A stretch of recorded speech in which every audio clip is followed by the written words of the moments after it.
अच्छा, तो आज का लेक्चर शुरू करते हैं। अ, आज जो है ये हमने पहले वो सी एस टी आर पढ़ा था। सी एस टी आर नहीं पढ़ा था, क्या पढ़ा था, इक्विलिब्रियम रिएक्टर पढ़ा था। ठीक है, उससे पहले कन्वर्जन रिएक्टर पढ़ा था कि अगर हमारे पास रिएक्शन के कन्वर्जन वगैरह गिवन हो तो हम स्टोइकोमेट्रिक रिएक्शन ये वाला रिएक्टर यूज करते हैं। अगर हमारे पास इक्विलिब्रियम का डाटा गिवन हो तो हम ये वाला यूज करते हैं। तो अब है कि अगर हमें रिएक्शन की काइनेटिक्स यानी कि रिएक्टर है उसमें रिएक्शंस तो होने ही है ना। तो अब ये है कि उसमें क्या है कि हमारे पास अगर रिएक्शन की काइनेटिक्स गिवन है तो हम कौन सा रिएक्टर यूज करेंगे। उसके लिए तीन रिएक्टर होते हैं। एक ये होता है R C S T R होता है, उसके बाद ये आर ब्लैक होता है, और एक ये होता है आर बैच।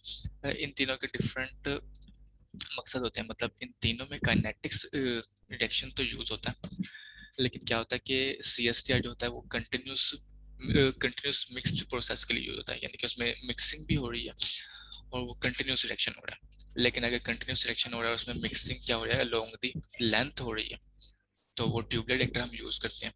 तो ये उसके लिए प्लग फ्लो रिएक्टर यूज करते हैं। लेकिन अगर हमारे पास कंटिन्यूस नहीं है, बैच वो है, बैच प्रोसेस है, उसके लिए बैच रिएक्टर यूज करते हैं। तो ये सिंपल सा है कि इन तीनों में क्या होता है कि काइनेटिक्स, रिएक्शन की काइनेटिक्स अगर हमें पता है तो हम ये यूज करते हैं। इसमें इक्विलिब्रियम का हम रिएक्शन यूज नहीं कर सकते, ना कन्वर्जन की रिएक्शन डिफाइन कर सकते हैं। इसमें सिर्फ काइनेटिक्स पता है तब हम यूज कर सकते हैं। अच्छा, तो प्रॉब्लम देख लेते हैं। प्रॉब्लम है कि कंसीडर इथाइल एसीटेट प्रोसेस है। Ethyl acetate, ethanol reacts with acetic acid in the liquid phase to form ethyl acetate and water through the reaction। ठीक है ना, यानी कि एथेनॉल और एसिटिक एसिड का रिएक्शन हो रहा है तो उससे क्या बन रहा है, इथाइल एसीटेट बन रहा है और वाटर बन रहा है। ठीक हो गया। क्या है कि मॉडल है C S T R reactor. C S T R reactor को हमने डिफाइन करना है। If the temperature in the reactor is 50 degree, temperature दिया हुआ है, प्रेशर 101 किलो पास्कल दिया हुआ है, both ethanol and acetic acid stream have the molar flow rate. ये स्ट्रीम्स का फ्लो रेट दिया हुआ है इनलेट स्ट्रीम्स का, उसका टेम्परेचर है 20 डिग्री और प्रेशर है 110 kilo pascal. The volume of reactor 3 metre cube है। ठीक है, तो उसका रिएक्टर का वॉल्यूम लिखा हुआ है कि calculate the composition of stream, product stream, यानी कि तकरीबन मेन मकसद यही होता है कि हमें एंड पर रिजल्ट क्या मिल रहा है, यानी कि प्रोडक्ट जो बन रही है हमारी, तो उसकी स्ट्रीम की कंपोजिशन क्या। तो ये तकरीबन हर जब भी हमने रिएक्टर यूज किया तो उसमें ये तो एक पार्ट होता ही है, क्योंकि ये मेन मकसद यही होता है। उसके अलावा कोई मकसद होता है तो वो हम देख लेते हैं। तो ये है composition of the product stream है। ठीक है, उसके बाद लिखा हुआ है कि if the rate reaction is given by, अब चूंकि रेट की काइनेटिक्स हमें पता होनी चाहिए अगर हम C S T R use कर रहे हैं। ठीक है, तो उसकी काइनेटिक्स के लिए हमारे पास के की वैल्यू है, ए की वैल्यू और काइनेटिक इक्विलिब्रियम की वैल्यू है, ये उसने दी हुई है। तो पहला पार्ट ये है। दूसरा पार्ट है कि find the dependence of ethanol conversion, ethanol की कन्वर्जन फाइंड करने के, एथेनॉल कितना कन्वर्ट हुआ है। अगर हमने रिएक्शन में देखो तो ये एथेनॉल है, ये एसिटिक एसिड के साथ रिएक्ट कर रहा है तो इथाइल एसीटेट बना रहा है। तो हमने देखना है कि एथेनॉल कितना कन्वर्ट हुआ है on the reactor volume, volume in the reactor volume ranging from 0.5 to 6 metre cube. इसका मतलब ये है कि अगर रिएक्टर का जो वॉल्यूम है अगर 0.5 से 6 मीटर क्यूब तक चेंज होता है, यानी कि मिनिमम इतना है और मैक्सिमम इतना जाता है, रेंज उसने दे दी यहाँ पर भी, तो वो क्या है कि एथेनॉल की कन्वर्जन बताओगे कितनी कन्वर्जन होगी। यहाँ पर तो सिंपल उसने 3 मीटर क्यूब दे दिया था, ठीक है ना, वॉल्यूम फिक्स दे दिया था, तो हम उसकी कंपोजिशन स्ट्रीम बताएंगे ये है। लेकिन अगर हमारे पास रेंज है रिएक्टर के वॉल्यूम की, हमने देखना है कि मैक्सिमम कहाँ पर आती है या ऑप्टिमल कंडीशन कहाँ पर है, कि जहाँ पर एथेनॉल जो है ज़्यादा से ज़्यादा कन्वर्ट हो रहा है इथाइल एसीटेट में। तो ये हम उसी तरह से केस स्टडी बनाएंगे इसमें भी, तो ये सिंपल सा हो जाएगा। तो आते हैं एस प्लस में, ये चीज़ें डिलीट कर देते हैं। ये सबसे पहले क्या करते हैं, प्रॉपर्टीज में,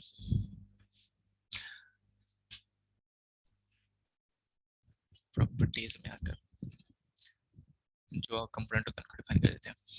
क्या है हमारे पास, एथेनॉल,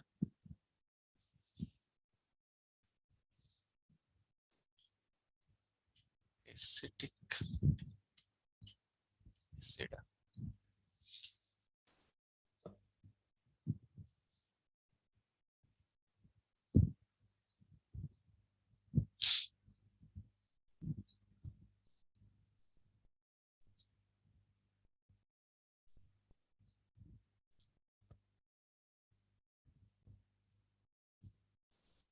एसिटिक एसिड आ गया। इसके बाद क्या इथाइल इथाइल एसीटेट है।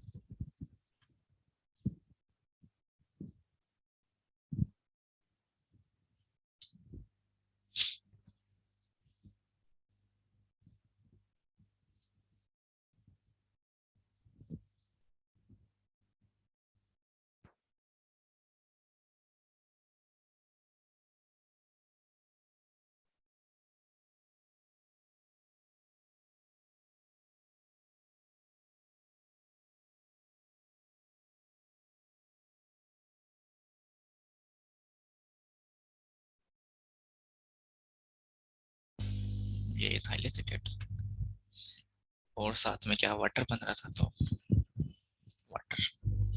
ठीक है, कंपोनेंट सेलेक्ट कर लिए, मेथड में आएंगे।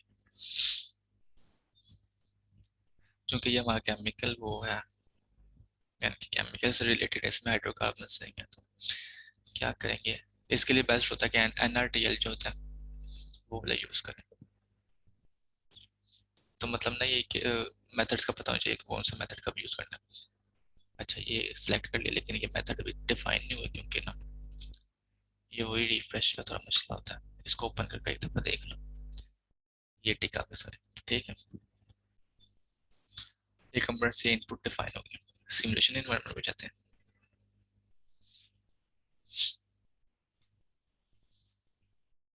जाकर लगाएंगे रिएक्टर। रिएक्टर कौन सा, जिसमें काइनेटिक रिएक्शन हम डिफाइन कर सकते हैं। तीन है, CSTR है, प्लग फ्लो और बैच है, तीनों एंड पर है ये वाले। ठीक है ना, तो ये CSTR हमने करना, इसका नाम देते हैं CSTR। ठीक है, उसके बाद इसकी मटेरियल स्ट्रीम्स ऐड कर देते हैं। अच्छा इस बार ना थोड़ा सा डिफरेंट करते हैं। इस बार पहले क्या करते हैं, ताकि ना नई नई चीजें सीखने को मिले, क्योंकि अगर सेम काम सेम में करेंगे तो थोड़ा वो तो आ ही जाएगा। तो डिफरेंट ये है कि इसमें ये देखो, इसने ना ये कंडीशन दी हुई है कि अगर हम सी एस टी का टेम्परेचर कंडीशन वगैरह दिए थे, उसका मोलर फ्लो, उसके बाद उसने कहा था कि both ethanol and acetic acid stream have the same, यानी कि मोलर फ्लो दोनों का कितना सेम है, 50 kmol/h। ठीक है ना, उसके बाद उसने कितना लिखा था, टेम्परेचर भी सेम है और प्रेशर भी सेम है। तो ये तो हम सिंपली कर सकते थे कि ये एक मटेरियल स्ट्रीम लगाएं, ये एक मटेरियल स्ट्रीम लगा दी। ठीक है ना, इसको इनका नाम दे देंगे, ये इनपुट है इसको। ठीक है, आउट का नाम दे दिया आसानी के लिए अपने। इसको हम यहाँ पर आए हैं और हमने यहाँ पर टेम्परेचर प्रेशर डिफाइन कर दिया। ठीक है ना, इधर से मोल फ्लो में इसके भी 50 लिख दिए और एथेनॉल की और एसिटिक एसिड की भी 50 लिख दिए। तो ये तो सिंपल जैसे कि हम काम करते हैं वैसे होता। ठीक है, अब अच्छा थोड़ा सा ना अलग जैसे करना है कि अलग का क्या होता है सीन, वो थोड़ा सा जैसे लंबा है लेकिन वो भी आना चाहिए। इसमें ये होता है कि हम ना अगर रियल प्रोसेस होता है ना, उसमें क्या होता है कि दोनों ना शुरू में मिक्स नहीं होते और ना ही वो एक साथ आकर मिक्स होते हैं, यानी कि CSTM में डायरेक्ट नहीं मिक्स होते। वो पहले एक चीज में मिक्स होते हैं, यानी कि मिक्सर में मिक्स होते हैं दोनों, उसके बाद वो CSTR में जाते हैं। ठीक है ना, मतलब रियल वर्ल्ड में तो ऐसा होता है। तो इसको हम कहते हैं, अगर हमने बिल्कुल परफेक्ट सिमुलेशन वगैरह करनी है तो हम इससे पहले ये मिक्सर में आएंगे, एक मिक्सर लगा दिए। मिक्सर को हमने खुद डिफाइन नहीं करना होता, ये ऑटोमेटिकली डिफाइन होता है बाय डिफॉल्ट। अगर हमने खुद से कोई चेंजेस करनी है तो कर लेते हैं। जैसे कि कोई भी हम इक्विपमेंट लगाते हैं तो उसकी कंडीशंस देनी पड़ती हैं कि इस इक्विपमेंट का मकसद क्या है। जैसे कोई भी रिएक्टर लगाएं, एक्सचेंजर लगाएं, स्प्लिटर लगाएं, तो ये चीज़ें डिफाइन करनी पड़ती हैं। ठीक है ना, मिक्सर ऑटोमेटिकली डिफाइन होता है। अगर खुद से करना चाहो तो एक्स्ट्रा तौर पर कर लो। इसमें हम कहते हैं कि दो स्ट्रीम्स एंटर होती हैं। एक का नाम क्या रखते हैं कि एथेनॉल, ठीक है ना, और दूसरे का नाम रखते हैं कि एक स्ट्रीम में क्या है, एसिटिक एसिड। ठीक है, और अब ये दोनों स्ट्रीम अलग अलग आ रही हैं, ये दोनों मिक्स होंगी। मिक्स होने के बाद ये फिर जाएंगी CSTR में। तो इसको F या फीड कह दो। ठीक हो गया। तो मतलब ये यहाँ पर स्टेप थोड़ा सिमुलेशन में लंबा हो जाता है और रिजल्ट पर कोई फर्क नहीं पड़ता, लेकिन ये है कि अगर थोड़ा रियल वर्ल्ड के तौर पर मॉडल करना तो इस तरह से कर लो। तो इसमें क्योंकि लंबा प्रोसेस इसलिए भी क्योंकि अलग अलग चीज़ें डिफाइन करनी पड़ती हैं 2 दफ़ा। तो सेम जैसे कि ये है कि 20 डिग्री और प्रेशर था हमारे पास 110 किलो पास्कल। तो ये आ गया। उसके बाद मोल फ्लो था, ये हमारे पास एथेनॉल का स्ट्रीम है, तो एथेनॉल का कितना mole flow basis kilo mole पर आवर में कितना है 50 था, तो ये हमारी स्ट्रीम क्या होगी डिफाइन होगी। ठीक है, इसी तरह से हमने ये एसिटिक एसिड की बिगड़नी है,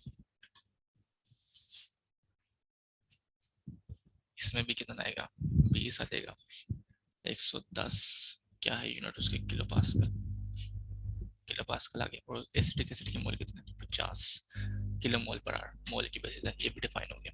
ठीक है, ये इधर से आगे फीड दे देगा, उसके बाद हमने क्या रिएक्टर डिफाइन करना है। अच्छा, अब रिएक्टर में ये होता है कि रिएक्टर में चूंकि CH3 आ रहा है या कोई भी रिएक्टर है, तो उसमें क्या करते हैं पहले रिएक्शन डिफाइन करते हैं। तो ये हम रिएक्शन डिफाइन करने के दो तरीके हैं, या तो हम ये काइनेटिक्स में जाएं, क्योंकि रिएक्शन का अलग टाइप होता है रिएक्टर के अंदर, इसका काइनेटिक्स है, इसके काइनेटिक्स में अगर हम जाते हैं तो ये होगा कि रिएक्शन रिएक्शन यहाँ पर जो हमने प्री डिफाइन किए होंगे ना, यहाँ पर वो वाले सेट आएंगे अवेलेबल है के अंदर, लेकिन हमने कोई डिफाइन नहीं किया तो यहाँ पर कुछ भी नहीं है।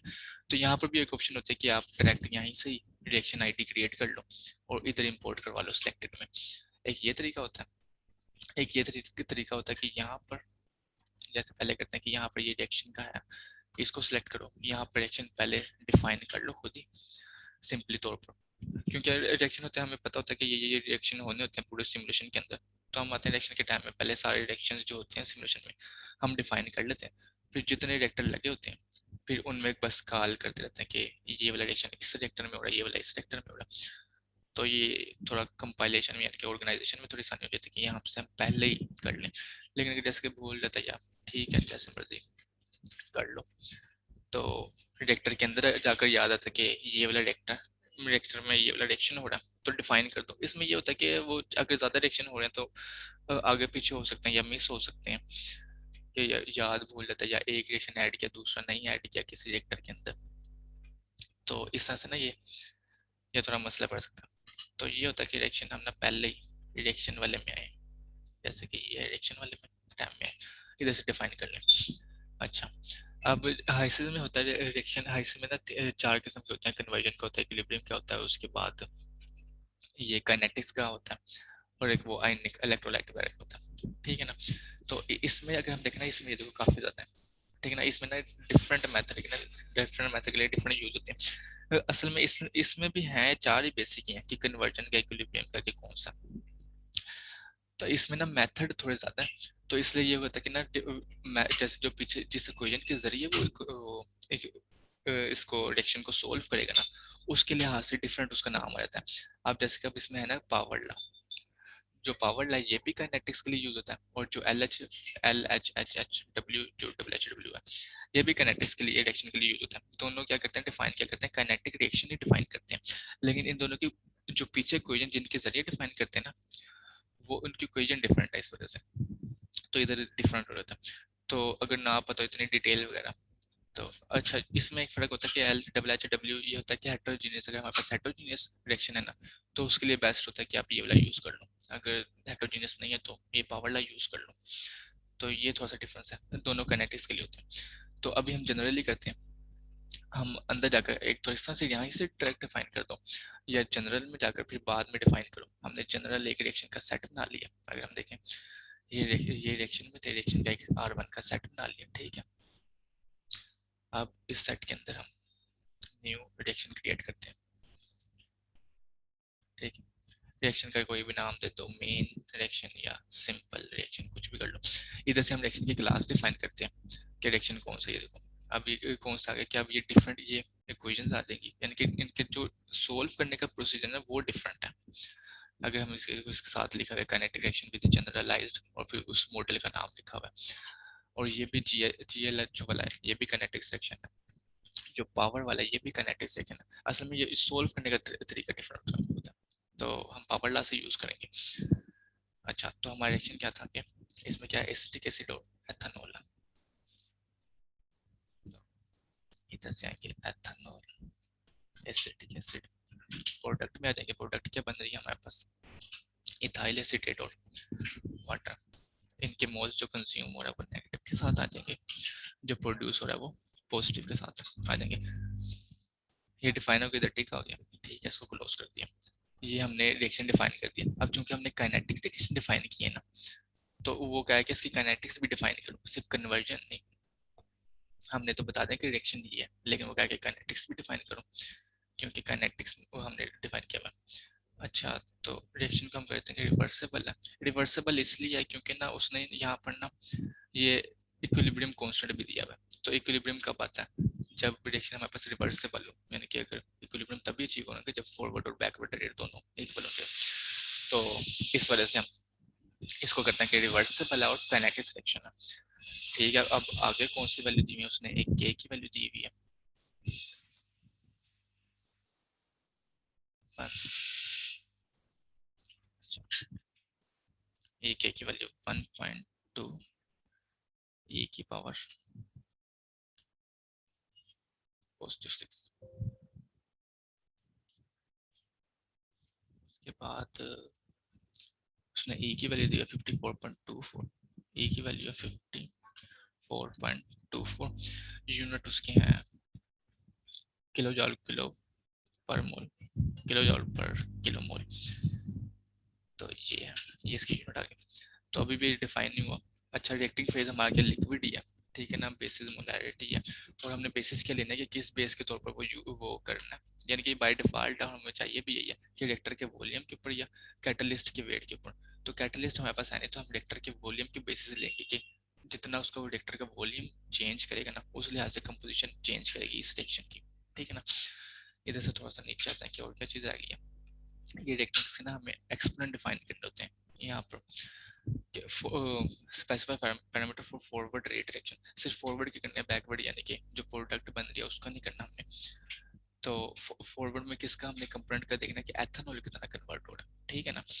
तो एथेनॉल कितनी थी उसकी वो इक्वेशन के अंदर, यानी कि अगर हम इधर रिएक्शन देखें, रिएक्शन में एथेनॉल के कितने मोल है, यानी कि ए की मोल है।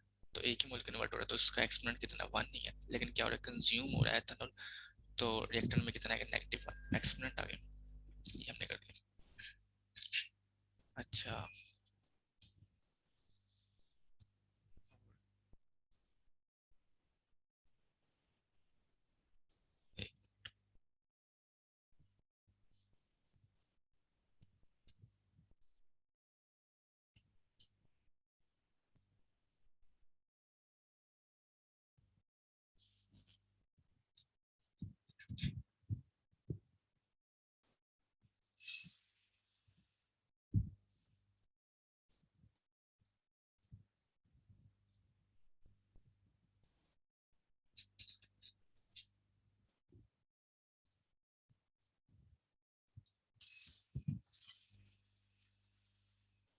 अच्छा इसको देखते हैं कि क्या चीज़ रह गई है।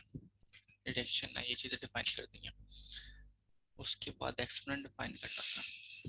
अगर जैसे कि कभी नहीं पता चल रहा कि क्या चीज़ रह गई है, तो जैसे कि इधर सब चीज़ें पूरी कर दी हैं, लेकिन देखते हैं इधर तो नेक्स्ट का बटन दबा दो तो वो बता देगा कि क्या लिखा हुआ है, reduction data note complete action 01 equilibrium is not vapour. हाँ सही है। अच्छा, चीज़ें तो सारी हैं, एक मिनट देखते हैं। इक्विलिब्रियम भी डिफाइन करते हैं साथ ही। इक्विलिब्रियम कांस्टेंट की वैल्यू क्या उसने दी हुई थी, इक्विलिब्रियम के बेसिस जो है वो आ जाएंगे मोलैरिटी की आ जाएंगी, क्योंकि हमारे पे यूनिट मोलैरिटी है। और यहाँ पर क्या, ये देखो equilibrium constant based on molarity, यानी कि जो कांस्टेंट की वैल्यू किसमें मोलैरिटी पे बेस करती है। इसकी वैल्यू क्या 1.5 है, तो इस पहले कोफिशिएंट की वैल्यू 1.5 है, ये क्वेश्चन है। तो ठीक है, यही मिसिंग था, ये हमने ऐड कर दिया, तो इक्विलिब्रियम भी डिफाइन हो गया, काइनेटिक्स भी, और ये यानी कि हमारा पूरा रिएक्शन क्या हो गया, डिफाइन हो गया, ठीक है ना। अब हमने क्या करना है, इधर मेन फ्लो शीट में जाते हैं, CSTR को ओपन करते हैं। अब हमने रिएक्शन डिफाइन कर दिया पहले। अब CSTR का टेम्परेचर प्रेशर देख लेते हैं। जो इसका प्रेशर था CSTR के अंदर, वो इधर लिखा हुआ था कि 101 किलो पास्कल और टेम्परेचर है 50 डिग्री। तो प्रेशर है 101, जो यूनिट है वो है किलो पास्कल में, और जो टेम्परेचर है वो 50 डिग्री है। अच्छा, वैलिड फेज हमारे पास क्या, लिक्विड है, और रिएक्टर की वॉल्यूम, रिएक्टर का वॉल्यूम जो है हमारे पास कितना है, इधर दिया हुआ था उसने 3 मीटर मीटर क्यूब।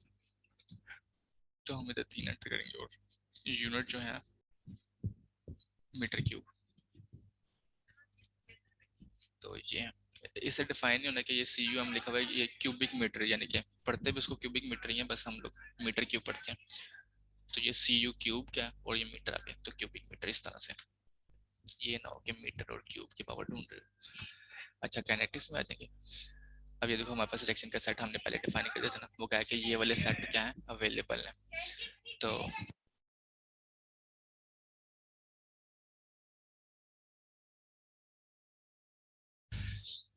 अच्छा यहाँ पर ये रिएक्शन सेट हमारे पास अवेलेबल है, ठीक है ना। ना अवेलेबल डायरेक्ट यहाँ से बना लिया, नहीं तो ज्यादा रिएक्शन है तो यहीं पर जो बताया कि रिएक्शन में आकर डिफाइन करते सारे रिएक्शन, फिर वो अवेलेबल में बताई जाएगा कि कौन कौन से रिएक्शन है और इस रिएक्टर में कौन सा चाहिए। तो हमें एक ही अवेलेबल है, एक ही चाहिए, तो इधर से इसको इस तरफ ले आएंगे कि सिलेक्टेड में। ठीक है काइनेटिक्स भी टिक होगा कि ये वाला रिएक्शन ओके है। तो सी एस टी आर पूरा डिफाइन हो गया। इधर से हम देखें C S T R definer block to वो मिक्सचर का, इसका नाम चेंज करते हैं, बी टू लिखा हुआ है, इसको मिक्स कर देते हैं। तो इधर ये मिक्स था कि पहचानने में आसानी हो। ये आउट हो गया, ये सी एस टी आर हो गया, ठीक हो गया। तो चीज़ें पूरी हमारी रिक्वायर्ड इनपुट कंप्लीट है, ठीक है। होम टाइम में आएंगे और रन कर देंगे।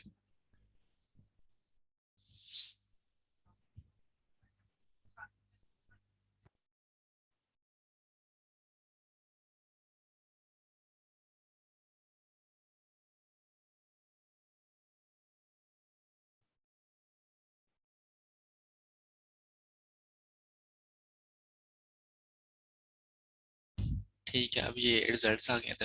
ये तो मॉडल समरी से, मॉडल नहीं चाहिए हमें, स्ट्रीम्स की समरी चाहिए, क्योंकि स्ट्रीम्स में क्या कंपोजिशन है। तो हम देखते हैं कि कितना को रिएक्शन प्रोसीड हुआ या कन्वर्ट हुआ इतने वॉल्यूम पर। तो ये फेजेस अगर देखना तो ये लिक्विड फेज ही है, और ये टेम्परेचर वगैरह। फीड फीड का अगर हम देखें टेम्परेचर ना थोड़ा सा बढ़ गया, ये हमने 20 एंटर किया था, तो मिक्सचर के बाद क्या हुआ कि उसका टेम्परेचर बढ़ गया। तो इस तरह से यही होता है कि हम इसलिए लगाते हैं क्योंकि ना हमने रियल वर्ल्ड में तो पहले मिक्स करते हैं उसके बाद एंटर करते हैं, ट्रैकिंग एंटर करते हैं। तो ये देखो अभी इधर से ना थोड़ी बहुत चीज़ें पता लगती हैं कि किस लिए वो चीज़ें ऐड है। तो सिमुलेशन जितनी मतलब चीज़ें ऐड करेंगे उतनी एक्यूरेट हो जाएगी कि 2 डिग्री टेम्परेचर बढ़ गया। अच्छा तो मोल फ्लो से देख लेते हैं कितना फ्लो है।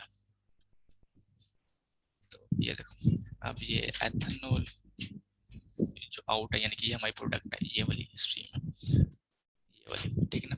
तो हमने इसमें देखना है कि इथाइल एसीटेट कितना बना एथेनॉल से। ठीक है, ये हमारा इथाइल एसीटेट है। ये देखो शुरू में 0 था और इसके बाद फीड के बाद क्या हुआ हमारे पास रिएक्शन हुआ। ये देखो ये फीड था, फीड के बाद सी एस टी में रिएक्शन हुआ और उसके बाद आउट में आया। तो फीड तक हमारे पास कोई एथाइल एसीटेट नहीं था, ये 0 0 0, और जब रिएक्शन हुआ उसके बाद 33.95 यानी कि मोल ये यूनिट के किलो मोल पर आर में इतने मोल प्रोड्यूस हुए, ठीक है ना। या हमने अगर फ्रैक्शन में देखना है कि कितने फ्रैक्शन में, क्योंकि फिर इसमें देनी होती चीज़ें, तो ये फ्रैक्शन के 0 थी, सबकी फ्रैक्शन 1 1 थी, इतनी 0.5 थी एथेनॉल और एसिटिक एसिड की, क्योंकि दोनों का फ्लो सेम था तो सेम कंपोजिशन आ गई उनकी। तो क्या हुआ कि इतना 0.33 यानी कि 33% वो क्या बना इथाइल एसिटेट। और जो रिमेनिंग जो हमारे पास बची है वो क्या है एथेनॉल और एसिटिक एसिड भी है फीड के अंदर, ठीक है ना। इसका ये मतलब है कि इस फीड के अंदर इथाइल एसिटेट भी है, एथेनॉल भी है और वो भी है एसिटिक एसिड, और साथ में वाटर भी प्रोड्यूस है। वाटर देखने कितना बना, वाटर भी सेम बना, ठीक है ना। क्योंकि दोनों की वो अगर हम रिएक्शन देखें ना, तो अगर इसका एक मोल बना था तो इसका भी एक ही मोल बनना था, तो जितना इथाइल एसिटेट बनेगा उतना ही सेम वाटर भी बनेगा। और इसी तरह से इसका भी है कि जितना एथेनॉल ने कंज्यूम हुआ था उतना एसिटिक एसिड ने भी कंज्यूम हुआ था। तो चूंकि दोनों का 1 1 मोल है, तो इधर से कंफर्म कर सकते हैं कि सही सिमुलेशन हुई है। तो ये था पहला पार्ट, मतलब पहला पार्ट तो वैसे ही हो जाता है कि कंपोजिशन बतानी होती है सबकी, और चाहिए भी यही होता है। दूसरा पार्ट थोड़ा होता है कि नॉलेज का, कि कोई केस स्टडी करनी हो कुछ ऑप्टिमाइजेशन वगैरह उसके लिए होता है। अच्छा पहला पार्ट हो गया, दूसरा पार्ट है कि find the dependence of ethanol conversion, कि एथेनॉल को कन्वर्ट कर रहे हैं, ठीक है ना, कि एथेनॉल कितना कन्वर्ट होगा ऑन द रिएक्टर वॉल्यूम, कि रिएक्टर वॉल्यूम पर बताओ कि अगर वो डिपेंड करता है कि अगर हम चेंज करें रिएक्टर का वॉल्यूम 0.5 से 6 मीटर क्यूब, तो बताओ कि एथेनॉल कितना कन्वर्ट होगा, यानी कि 5 पर कितना होगा, फिर उसके आगे यानी कि ग्राफ बनेगा। तो हम इसमें क्या करते हैं, बनाते हैं एक केस स्टडी, ठीक है। सिमुलेशन रन करके इसके बाद चीज़ थोड़ी ऑर्गेनाइज कर लेते हैं। अच्छा, अब आएंगे हम, चूंकि एनालिसिस करना होता है, ये चीज़ें एनालिसिस में आते हैं सारी, तो एनालिसिस में आते हैं सेंसिटिविटी एनालिसिस, ठीक है ना, कि हम देखना होता है कि प्रोसेस ना किस तरह से चेंज होता है, किस किस पैरामीटर के लिहाज से। तो वो हमने इधर ही डिफाइन कर होते हैं, इधर उधर हमने आईसीएस में केस स्टडी बनाई थी, मतलब उस उधर केस स्टडी के नाम से, इधर सेंसिटिविटी के नाम से है, और एनालिसिस के टाइम में तो इसको सेंसिटिविटी एनालिसिस कहते हैं पूरा, ठीक है ना। तो ये मॉडल टूल्स के अंदर होता है। अगर जैसे कि इधर से सिलेक्ट नहीं करना तो इधर से मॉडल टूल्स में आओ और इधर से सेंसिटिविटी सेलेक्ट कर लो। तो हमेशा की तरह वो सेट बनाना पड़ता है, फिर उस सेट के अंदर हमें चीज़ें डिफाइन करनी पड़ती हैं। ये हमने S1 एक सेट बना दिया, ठीक है ना, और ये सेट ओपन हो गया। अब हमने क्या करना है, क्या इसमें वेरिएबल पहले डिफाइन करना है, मैनिपुलेटेड वेरिएबल, कि जिसको मैनिपुलेट करना है हमने, ठीक है ना। तो हमने किसको मैनिपुलेट करना है, हमने देखना है कि ये यानी कि हमारे पास जिसकी वैल्यू थी ना, कि जिसको मैनिपुलेट कर सकते हैं, वो ये रिएक्टर का वॉल्यूम है। तो हम इधर वेरिएबल न्यू बनाएंगे, ठीक है, न्यू वेरिएबल बना दिए, वेरिएबल 1 के नाम से उसकी टाइप किया। अच्छा, अब यहाँ से उसकी टाइप किया कि वो वेरिएबल किस पर डिपेंड कर रहा है, तो वो सी एस टी आर के वॉल्यूम के ऊपर डिपेंड कर रहा है। तो सी एस टी आर क्या, ये क्या है, ब्लॉक है एक एस्पन के अंदर, ठीक है ना, यानी कि स्ट्रीम्स होती हैं और ब्लॉक होते हैं एस्पन के अंदर, इसी के जरिए सिमुलेशन करते हैं ना। तो सी एस टी आर क्या ब्लॉक है और उसका वॉल्यूम के ऊपर डिपेंड करता है। तो इसकी टाइप डिफाइन कर देंगे कि हमारे पास कौन सा है, ब्लॉक वेरिएबल, यानी कि पी एल ओ सी के और V A R variable short form में लिखा हुआ है कि ब्लॉक वेरिएबल है। तो कहता है कि अच्छा कौन सा ब्लॉक है, फिर बताओ। तो हमारे पास दो ब्लॉक हैं, सी एस टी आर और मिक्सचर का, तो हमने कहना मिक्सचर। तो कहता है अच्छा सी एस टी आर था, उसका कौन सा वेरिएबल आपने, यानी कि उसको जिसको चेंज करना चाह रहे हैं। मैं कहता हूँ कि हमने किसको चेंज करना है, उसके वॉल्यूम को, सी एस टी आर के, ठीक है ना। तो ये एंड यानी कि डिफरेंट पैरामीटर्स हैं, टेम्परेचर को चेंज करना है, जिस मर्जी को कर लो।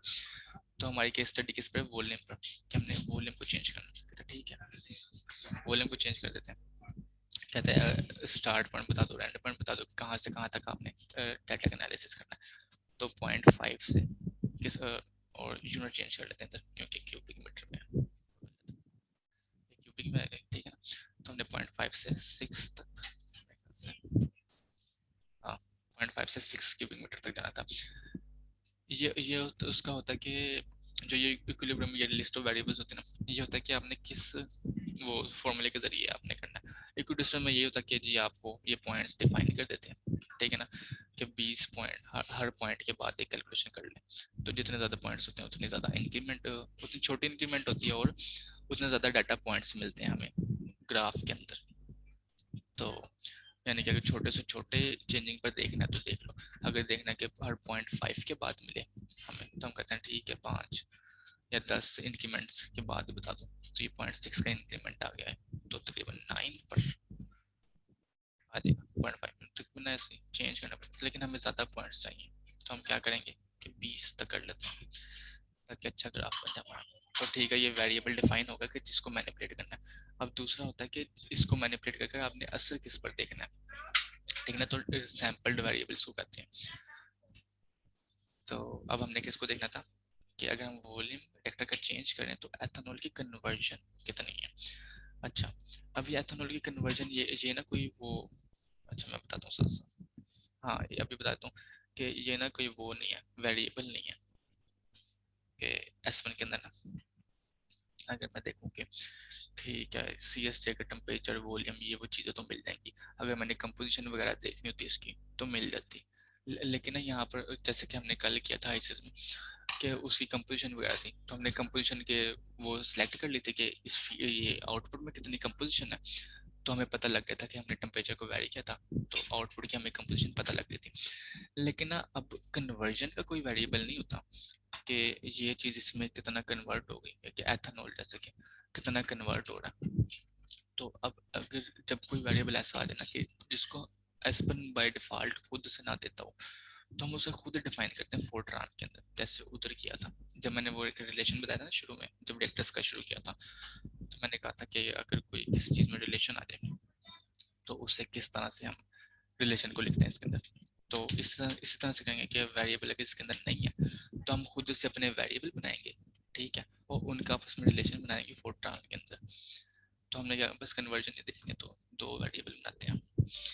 क्या किस किस के दरमियान कन्वर्जन देखनी है, एथेनॉल की देखनी है, तो हम क्या देखेंगे, मोल फ्लो। मोल फ्लो यानी कि एन से अपनी आसानी के लिए जिस मर्जी से शो कर दो, mole flow of ethanol in feed, एक ये बनाएंगे, ठीक है ना, ये फीड में कितना। तो अब करके इस वेरिएबल को डिफाइन करो, इसको कैसे हम डिफाइन करेंगे, स्ट्रीम का वेरिएबल है, ठीक है ना। अब इसकी टाइप बता देते हैं, टाइप कितनी है, टाइप कौन सी है, ये स्ट्रीम का वेरिएबल है, ठीक है ना। बताओ वो अब वो पूछ रहा है कौन सी स्ट्रीम है, मैं बताता हूँ फीड की स्ट्रीम है, ठीक है ना। कहता कि अच्छा फीड की स्ट्रीम है, बताओ फीड के अंदर कौन सा, यानी कि क्या आपने पैरामीटर देखना। तो इसमें से हमने मोल फ्लो, यानी कि हम उसके ना मोल फ्लो को पकड़ेंगे, यानी कि हमने क्या ये डिफाइन किया, मोल फ्लो, ठीक है ना। कि हमने अब अभी तो निकालने तो कन्वर्जन नहीं है, अब कन्वर्जन का तो कोई वेरिएबल नहीं है, लेकिन हम खुद से बनाते हैं। अभी अभी हमने एक मोल फ्लो का बना दिया कि फीडिंग में एथेनॉल के मोल फ्लो ये वाले वेरिएबल में स्टोर है। अब एक बनाते हैं कि यानी कि यहाँ पर इस वाली स्ट्रीम में एथेनॉल के कितने मोल फ्लो है, ठीक है ना, एक ये हमने डिफाइन किया वेरिएबल, और दूसरा वेरिएबल डिफाइन किया कि आउटपुट में एथेनॉल के कितने, तभी हमें पता लगेगा कि कितने कन्वर्ट है। तो हमें वेरिएबल चाहिए, तो हम एक और वेरिएबल बनाते हैं, mole flow of ethanol in product, ठीक है ना, नाम ये रख देते हैं, ये नाम रख दिया। वो कहता है कि अच्छा बताओ कौन सा है, हम कहते हैं स्ट्रीम है, बताओ टाइप क्या कौन सी है, हम कहते हैं स्ट्रीम, वेरिएबल है बताओ, फिर पूछता है स्ट्रीम कौन सी है, हम कहते हैं आउटपुट है, यानी कि फाइनल जो है। कहता कि वेरिएबल बताओ किसको कैप्चर करना है, मोल फ्लो को हमने कैप्चर करना है, यूनिट बता दिया, ये वाला भी डिफाइन हो गया, ठीक हो गया। अब इन दोनों के दरमियान रिलेशन बनाने के लिए ना हमें एक और वेरिएबल चाहिए, यानी कि जिसके अंदर ना इनकी वैल्यू स्टोर करवाएंगे। तो एक और वेरिएबल बनाते हैं, इसका नाम रखते हैं कन्वर्जन, या मतलब कोई भी नाम छोटा मोटा रख लो, कौन कन्वर्जन से कौन रख लिया, ठीक है। मैं आल में जाता हूँ कि अभी हमें नहीं पता कि स्ट्रीम का, क्योंकि जो कन्वर्जन वेरिएबल है ना वो हम क्या है खुद से डिफाइन करने लगे हैं, तो वो इसमें आल में आल कैटेगरी में रखा, वो किसी स्ट्रीम या ब्लॉक का नहीं है। इसी में हम आएंगे, इसमें हम आएंगे लोकल पैरामीटर में, कि हम ये खुद से डिफाइन कर रहे हैं पैरामीटर, ठीक है ना। एक किसी चीज़ के ये देखो लिखा ना साथ में कि exercise user defined local parameter, कि ये यूजर का बनाया हुआ पैरामीटर है, ये एसपन प्रोवाइड नहीं कर रहा, तो ठीक है हमें खुद का ही चाहिए। उसके बाद क्या आएगा, फिजिकल टाइप। अच्छा ये चीज़ें सेलेक्ट करने की जरूरत नहीं है कि इस पैरामीटर की वैल्यू वगैरह क्या, ये उस तरह से भी डिफाइन हो गया, ये देखो ये टिक आ गया नहीं था, ये इस तरह से भी डिफाइन हो गया।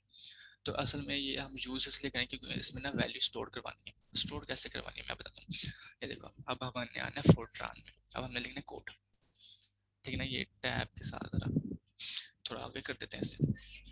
अब हमने देखना है कि इसकी ना कन्वर्जन एथेनॉल की ना, इधर आते हैं ये, अब हमें देखना है कि एथेनॉल की ना कन्वर्जन कितनी हो रही है, तो कन्वर्जन का फार्मूला क्या कैसे निकालेंगे, कि बल्कि ड्राइंग से समझाता हूँ कि एथेनॉल के जितने मोल फ्लो इसमें है फीड में माइनस कर देंगे जितने एथेनॉल के मोल हैं इसके अंदर, ठीक है ना। यानी कि जितने फ्लो फीड के मोल फीड के अंदर एथेनॉल के माइनस कर देंगे उसको जितने मोल आउटपुट के अंदर है, ठीक है, उसको कितने किधर से डिवाइड करेंगे, टोटल से जो फीड के अंदर है, ठीक हो गया, और फिर मल्टीप्लाई करेंगे 100 से। तो ये मतलब ये सिंपल फार्मूला बनेगा कन्वर्जन का, जैसे कन्वर्जन लिखते कि obtained marks minus total marks multiply 100, तो obtained marks कैसे मिलेंगे, इनपुट माइनस आउटपुट, तो इस तरह से हम डिफाइन करेंगे। तो वेरिएबल का नाम क्योंकि हमने ना याद रखने के ये रखे हैं, क्योंकि हमने फोरट्रान में क्या करना वो ही एंटर करने हैं।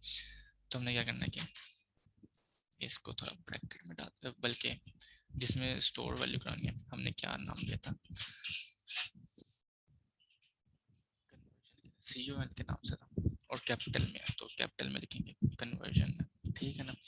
इसके बाद ब्रैकेट डाल देते हैं, ब्रैकेट में क्या किया, मोल फ्लो किस में था, फीड में माइनस कर देंगे मोल फ्लो एथेनॉल के प्रोडक्ट में, ठीक है ना, डिवाइड कर देंगे किससे, टोटल मोल से, टोटल मोल किधर थे, फीड के अंदर थे, तो NEF, तो ये आ देगा। तो परसेंटेज निकालने तो इसको किससे 100 से मल्टीप्लाई कर देंगे, तो ये हमारे पास फॉर्मूला बनेगा। तो इसकी वैल्यू ये इसमें स्टोर होगी, तो ये वाली वैल्यू हमें मिल जाएगी, ठीक है ना। तो ये सिंपल सा मतलब फॉर्मूला ही है, मतलब जिस तरह से वो प्रॉब्लम आएगी उस तरह से फॉर्मूला बना लो। तो मतलब वो यही है, ऑब्टेन मार्क्स जैसे हम नहीं करते obtain marks over total marks में डिपेंड, ये वो बोला, तभी हमें कन्वर्जन पता लगती है। अच्छा वो कहेगा कॉलम बताओ कि जब आपको रिजल्ट शो कराए किस शक्ल में देना है। तो अगर हम इधर देखें ना, मैं कहता हूँ एक ही कॉलम में बल्कि दिखा दूँ, ये नाम दे देते हैं बस वेरिएबल,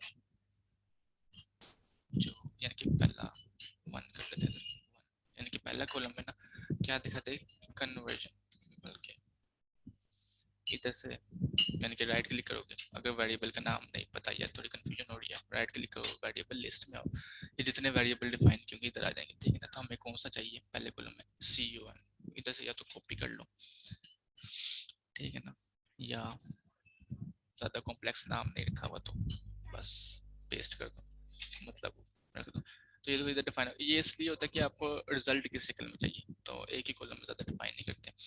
अच्छा ये सारी चीज़ें डिफाइन हो गई, ठीक है ना। सेंसिटिविटी के ऊपर भी टिक आ गया कि आपके सेंसिटिविटी के सारे पैरामीटर्स क्या हैं, डिफाइंड है, ठीक आ गया। अब हम क्या करते हैं, रन करते हैं इसे, क्या अब हमें रन करके दिखाऊं।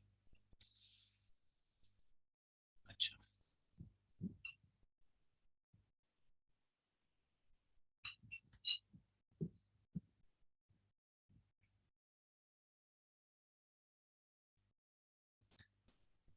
ठीक हो गया, ये रन करके गया, रिजल्ट्स अवेलेबल हैं। तो इधर सेंसिटिविटी में आएंगे हम कि इसके रिजल्ट्स में, ठीक है ना, इसके रिजल्ट्स में आ जाना, इसके रिजल्ट्स देखेंगे कि जो हमने केस स्टडी बनाई है उसके रिजल्ट क्या, उसके रिजल्ट ये हैं कि ये लेंथ है कि रिएक्टर का वॉल्यूम चेंज हो रही है, ठीक है ना, या ऐसा इंक्रीज कर रहा है, और ये उसकी कन्वर्जन, और कन्वर्जन लगता है जीरो ही हुई है। एक मिनट, तो इसको देखने का ये तरीका है, तो हर चीज़ में होता है कि साथ ही प्लॉट की ऑप्शन आती है, तो हम प्लॉट पर क्लिक कर लेते हैं, लेकिन यहाँ पर ये प्लॉट की ऑप्शन ऊपर है, तो ये रिजल्ट्स कर्व में आएंगे, और ताकि हमें ग्राफ की शक्ल में थोड़ा अच्छा पता लग जाता है, क्या है कि बताओ एक्सेस पर क्या है कन्वर्जन है। अच्छा ये देखो, अब ये आया हमारे पास कि CST वॉल्यूम पैरामीटर, ठीक है ना। अच्छा इधर ना वो लेंथ की यूनिट L, यानी कि लेंथ की यूनिट आ गई इधर, तो मीटर क्यूब में सेलेक्ट करने थे, तो चलो, तो इस वजह से ना ये थोड़ा ये वैल्यूज चेंज है, 500 से लेकर 60,000 तक ये छोटे यूनिट है। तो वैसे हमारे पास कितना थे, यानी कि 0.5 से 6 मीटर क्यूब में, यानी कि क्यूब की वैल्यू थी ना, उसने वो सिंगल मीटर में लिखी हुई वैल्यू है। तो इस तरह से ये थोड़ी वैल्यूज ना बड़ी हैं, बड़ी लग रही हैं, ठीक है ना, 5,000 से 60,000 तक। तो ये नीचे क्या है, रिएक्टर का वॉल्यूम है, और ये ऊपर क्या है, कन्वर्जन है, ठीक है ना। अच्छा वो क्या है कि अगर इतना छोटा वॉल्यूम लेंगे ना, यानी कि 0.5 मीटर क्यूब लेंगे, तो कोई कन्वर्जन नहीं है, भूल जाओ, 750 पर कोई कन्वर्जन नहीं है। रिएक्टर का वॉल्यूम तो इंक्रीज किया 1.5 तक, 1.1 तक लेकर गए हैं, तो क्या हुआ, कन्वर्जन है डिक्रीज हो गई है, ठीक है ना। हमने थोड़ा सा बढ़ाया, कन्वर्जन इंक्रीज हुई है, थोड़ा सा और बढ़ाया, ये जीरो पर चलेगी सारी, इतने वॉल्यूम पर ना जीरो पर चले गई है। फिर हमने क्या किया, यानी कि रिएक्टर का वॉल्यूम बढ़ाया, तो इतने पर कन्वर्जन, यानी कि इतने पर कन्वर्जन आई है, इस वॉल्यूम 2500 पर, यानी कि 2.5 मीटर क्यूब पर इतने कन्वर्जन आई है 1.5 के मुताबिक, यानी कि इतनी कन्वर्जन हुई, एथेनॉल इतना कन्वर्ट हुआ, ये एथेनॉल की कन्वर्जन है ना।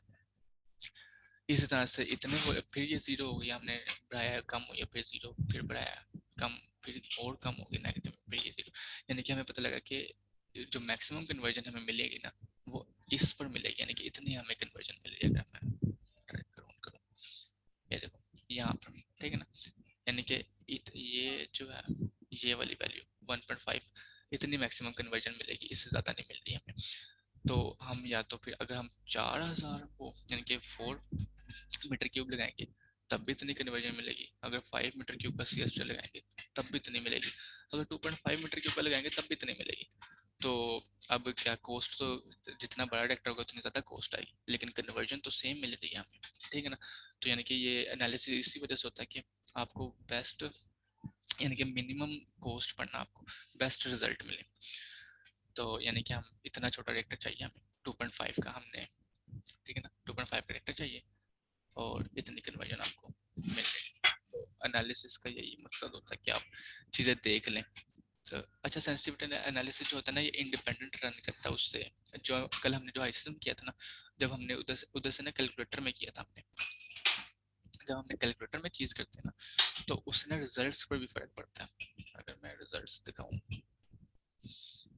इसके, जो हमने ये सिमुलेशन रन की थी, ये ये वाली सिमुलेशन रन की थी ना, तो उसके रिजल्ट्स ये थे, ये वाला। अगर हम मोल फ्रैक्शन देखें तो कितनी थी, 33 ही थी, पॉइंट यानी कि 33, तो उतनी की उतनी है। तो ये तो चेंज ही नहीं हुई थी। तो क्या हुआ था, लेकिन जब हम हाइसिस में गए थे तो उधर चेंज हो रही था, रिजल्ट भी चेंज हो रहा था, ठीक है ना। तो उसमें ये था कि वो चीज़ें हमने कैलकुलेटर में डिफाइन की थी, तो कैलकुलेटर में जब कोई चीज़ डिफाइन करता है तो वो रिजल्ट्स पर भी आपके जो सिमुलेशन है ना, उसके रिजल्ट्स को वेरी कर देती है। लेकिन अगर हम एनालिसिस करें ना किसी चीज़ का, सेंसिटिविटी एनालिसिस या ऑप्टिमाइजेशन, ऑप्टिमाइजेशन में चीज़ें चेंज हो जाती हैं, ऑप्टिमाइजेशन में तीनों चीज़ें यूज होती हैं, तो ये भी करेंगे जब आएगा टॉपिक। तो सेंसिटिविटी एनालिसिस में होता है कि ये अपने रिजल्ट्स देती है, रिजल्ट्स तो वो भी हाइसिस भी अपने देता है, लेकिन ना ये सिमुलेशन के रिजल्ट्स को अफेक्ट नहीं करती, ये इंडिपेंडेंट होती है इससे, सेंसिटिविटी एनालिसिस। तो ये थोड़ा सा फर्क होता है इसके रिजल्ट्स में और कैलकुलेटर के रिजल्ट्स में, कि वो उसको भी अफेक्ट करते हैं, इन रिजल्ट्स को जो सिमुलेशन से रन करके कराते हैं। और ये सिमुलेशन का डाटा कैप्चर कर लेती है सेंसिटिविटी एनालिसिस, लेकिन इसके रिजल्ट्स को अफेक्ट नहीं करती, ये अपने रिजल्ट्स अलग से शो कराती है। तो ये था कि उसने कहा कि डिपेंडेंस बताया एथेनॉल की कन्वर्जन की रिएक्टर के वॉल्यूम के लिहाज से, कि जैसे जैसे रिएक्टर का वॉल्यूम चेंज होगा तो बताओ कि एथेनॉल कितना कन्वर्ट हो रहा है। तो ये उसका ग्राफ था, सिंपल, हमने देख लिया था कि ऐसे से कन्वर्ट हो रहा है, ये वाला। तो यही था आज का लेक्चर। इसमें यह था कि अगर मैं रिएक्टर का और बताऊँ ना, कि जो इक्विलिब्रियम वगैरह होते हैं ना, इक्विलिब्रियम वाले के लिए हमें क्या चाहिए होता है, थोड़ा सा रिवाइज कर दूँ अगर मैं। अगर हमारे पास इक्विलिब्रियम रिएक्शन की बनो, ठीक है ना, ये इक्विलिब्रियम रिएक्शन हो रहा है रिएक्टर के अंदर, तब हम ये वाला डिफाइन करते हैं। अगर हमारे पास कन्वर्जन रिएक्शन हो तो हम इस टाइप को डिफाइन करते हैं, हमारे पास काइनेटिक्स है तो ये वाला डिफाइन करते हैं। तो ये सिंपल है। तो गिब्स वाले में क्या होता है कि हम ये डिफाइन करते हैं, इक्विलिब्रियम रिएक्शन डिफाइन करते हैं, लेकिन इसमें ये होता है कि वो गिब्स फ्री एनर्जी यूज कर रहा होता है, उसका फॉर्मूला। तो ये मतलब सिंपल रिएक्टर्स के से प्रॉब्लम्स ना। तो कोई सवाल है तो पूछ लो।